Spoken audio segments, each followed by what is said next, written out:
Nos manifestations d'aujourd'hui, nous un groupe d'immunes, nous opposons à façon de faire de bandes dirigeants de Casino de Maurice et de la SAIC.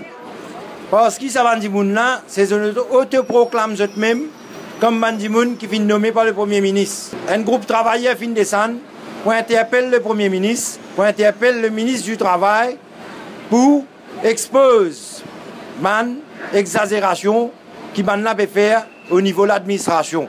Malgré qu'ils n'ont pas détenu aucune qualification, mais ils peuvent faire travailler sous faire.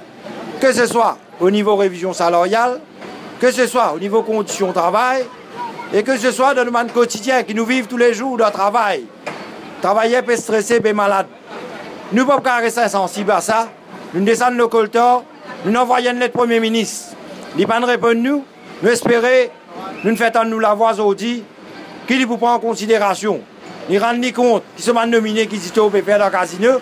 Et si nous pas trouvons solution, nous pourrons descendre combien de fois si bizarre encore. Aujourd'hui, ben travailler casino peut manifester donc pour lui, tout simplement parce qu'ils ont une révision salaire déjà due et qui management, il servent une tactique pour arrêter la négociation là. Il commence par suspendre des travailleurs, il suspend des membres syndicats qui peuvent faire une manifestation en dehors de leur travail et en dehors de lieu de travail. Les travailleurs là passent au comité disciplinaire alors même que le ministère du Travail, par la voix du ministre du Travail et à travers M. Karamben, il dit qu'il est illégal ce qu'ils ont fait.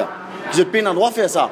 Convoquer un comité disciplinaire pour des camarades syndicalistes, c'est tout à fait inadmissible. Malgré ça, Mme Chandaram, qui est en prétention de dire qu'il est en protection bureau Premier ministre, il dit qu'il peut aller l'avant. Il ne peut pas casser la tête à personne, personne ne peut pas le faire. Une affaire que le ministère du Travail dit qu'il est illégal, il ne peut pas casser la tête, il peut faire. Ça, c'est la première stratégie qu'ils ont mis en place pour arrêter la révision salaire. Deuxième affaire qu'ils ont mis en place, je propose une négociation autour d'un interim increase. Interim increase, au départ, nous discutons 9%.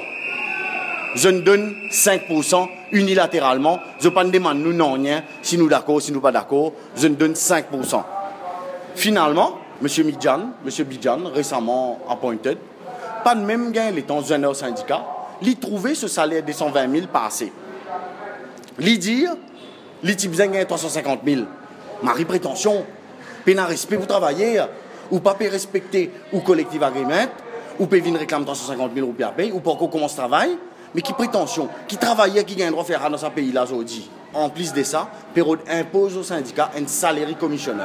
Un salary commissioner, non, là, qu'à paraître belle, mais un salary commissioner, il est appointed par l'employeur, et donc, l'IFER, c'est que l'employeur dit et rien d'autre. Si on allait à l'arbitrage, nous allons à l'arbitrage, mais nous ne sommes pas d'accord avec le salary commissioner.